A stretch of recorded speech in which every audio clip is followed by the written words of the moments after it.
My name is Miss Ing, and this is our final episode of A Better Way. And we hope that if we ever do it again, we will do it in a better way.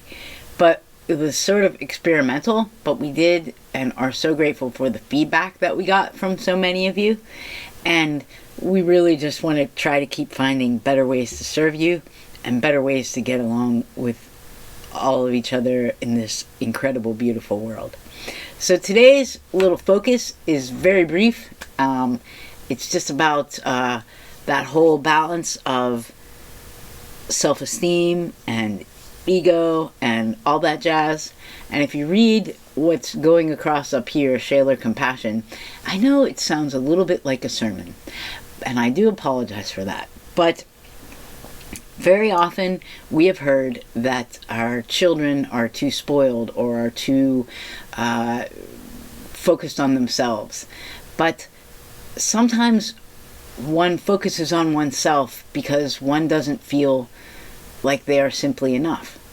And so the best way that we can encourage one another to be fully present and loving and able to love others is by helping ourselves love ourselves first.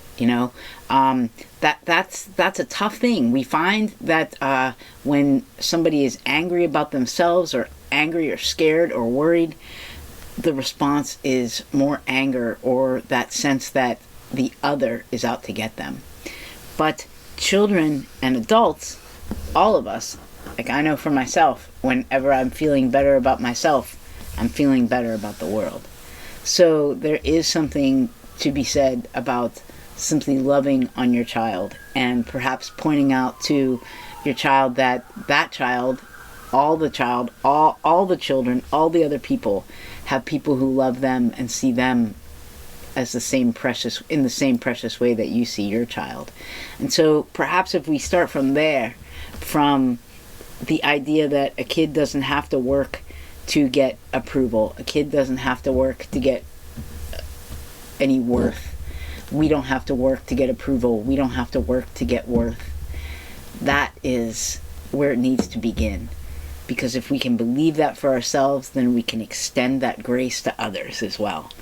And there are certainly many people in our culture, in our world who have had much more difficult challenges with this, not seeing oneself in a book, only hearing negative things about one's particular culture. We live in a society of systemic racism and systemic prejudice and inequity.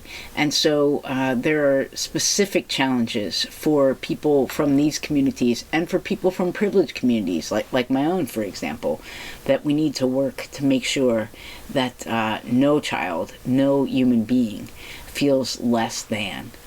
And once everybody feels that fullness, that completeness, we can extend it to one another.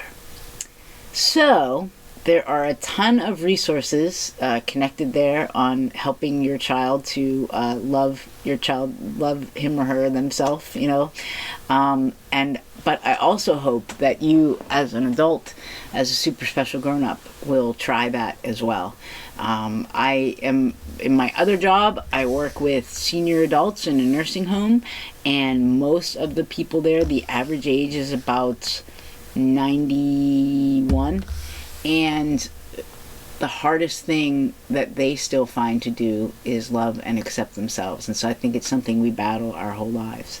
And so what I always like to do with the little kids, as you may know if you've ever seen the show before or whatever, any shows before, is ask them to kiss their beautiful brains, because we all have beautiful brains.